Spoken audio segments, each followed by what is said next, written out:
What if everything you believe you know is just a shadow on the wall? What if the certainty you hold on to is nothing more than an illusion, fragile as a dream fading with the morning light? We live our lives collecting knowledge, stacking facts like bricks, building a fortress of understanding.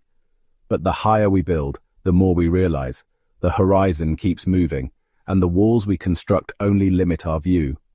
This is the paradox of knowing. The more we know, the more we realize how little we understand. From the moment we're born, we are seekers. Our minds are restless, hungry to grasp, to categorize, to name. A child points at the sky and asks, "What's that?" And with every answer, we carve the world into pieces, labeling each fragment as if names could capture the essence of things. But behind every label lies a mystery untouched, vast, and indifferent to our words. Knowledge gives us comfort, yet beneath that comfort is an unsettling truth. Reality is far more complex, more infinite than our minds can hold. Consider the ocean. You stand at its edge, feeling the cool spray on your face, hearing the rhythmic crash of waves. You can study its tides, measure its depth, analyze its salinity. You can know about the ocean, but does that knowledge capture the ocean's soul? The overwhelming vastness, the sense of something ancient and eternal, stirring beyond the horizon. Knowledge describes, but it cannot fully contain. Philosophers have wrestled with this paradox for centuries. Socrates, often called the wisest man in Athens, claimed to know only one thing, that he knew nothing. This wasn't false humility.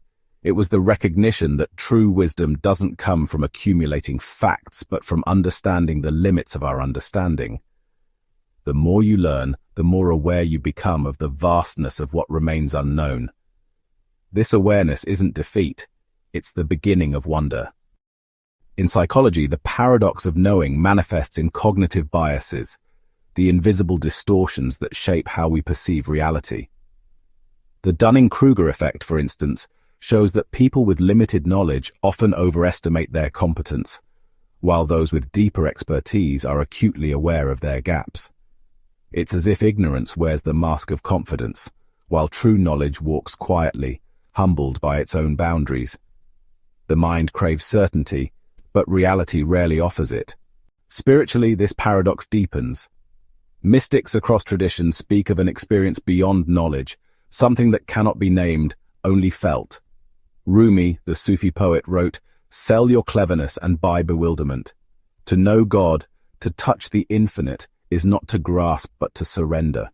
It's not accumulation but dissolution, a falling away of all that we thought we knew, leaving only a silent awareness, vast and undefinable." Think of the night sky. When you look up at the stars, you're seeing light that has traveled for millions of years, ancient echoes of distant suns. Science can tell you the composition of those stars, their distance, their life cycle. But does that explain the feeling, a quiet awe, a pull towards something immeasurable? That feeling is knowledge of another kind, one that doesn't fit into words or equations.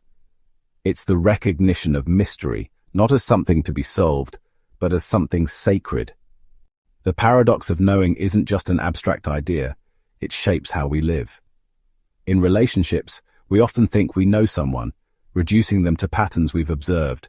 But people are not static objects, they are rivers, constantly flowing and changing. The moment we think we fully understand another person, we stop seeing them for who they are now. Love requires a kind of unknowing, a willingness to meet someone anew each day, free from the cages of our assumptions. Even our own selves are mysteries.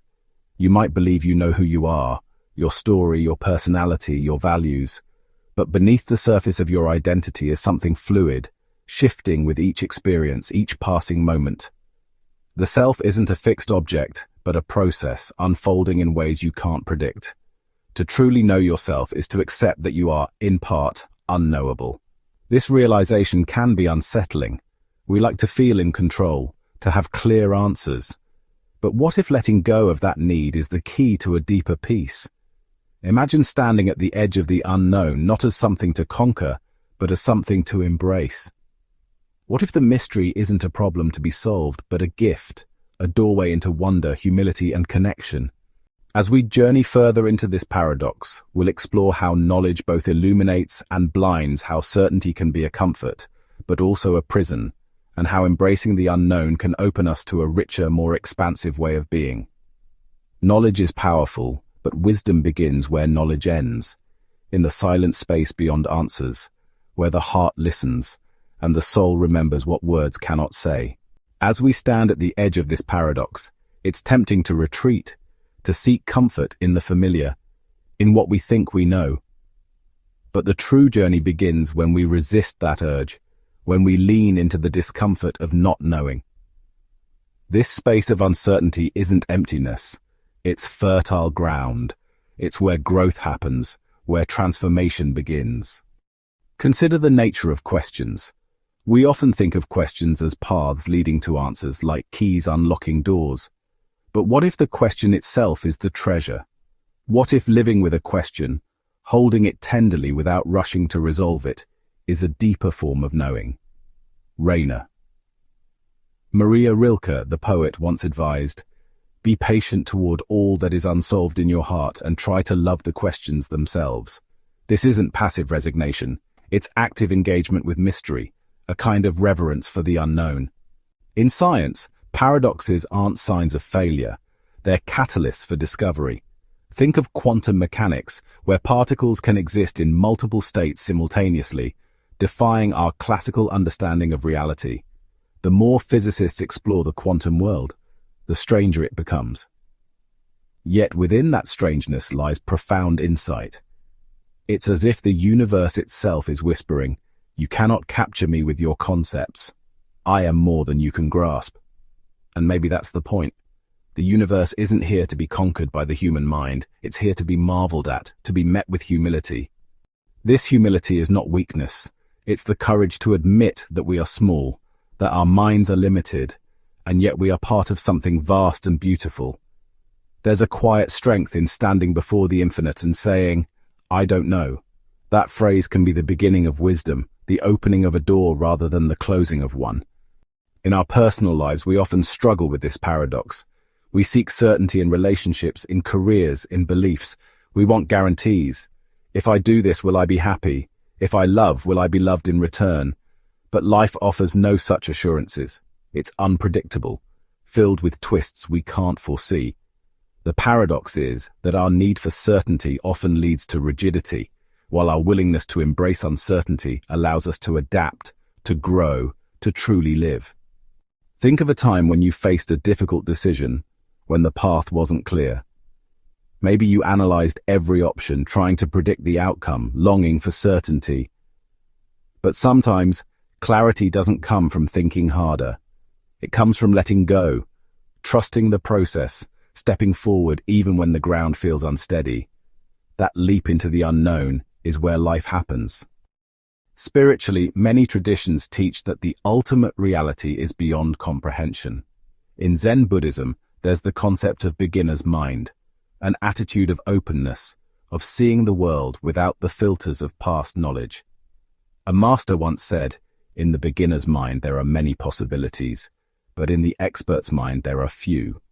This isn't about rejecting knowledge, but about holding it lightly, without arrogance. It's about approaching life with wonder, as if seeing it for the first time, every time. The paradox deepens when we realize that even our deepest insights are provisional. They're stepping stones, not destinations. What feels like truth today may be seen differently tomorrow. This isn't a flaw, it's the nature of growth. Just as a child outgrows their clothes, we outgrow our ideas. The challenge is not to cling but to flow, to allow our understanding to evolve. Consider love, not as a feeling, but as an experience that defies explanation. You can describe love in biological terms as a cocktail of hormones and neural patterns.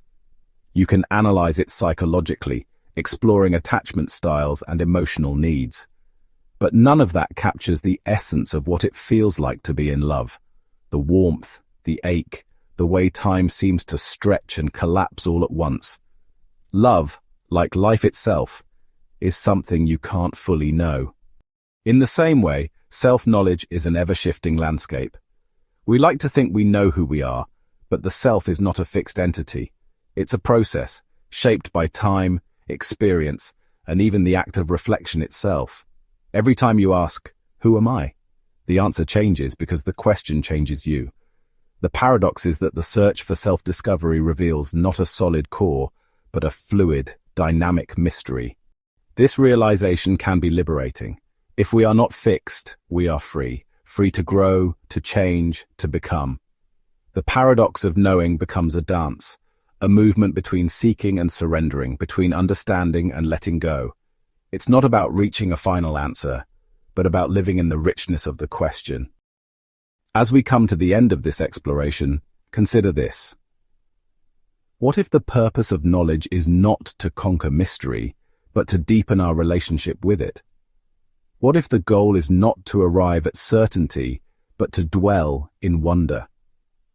To see the world not as a problem to be solved, but as a poem to be read, a song to be heard, a mystery to be lived.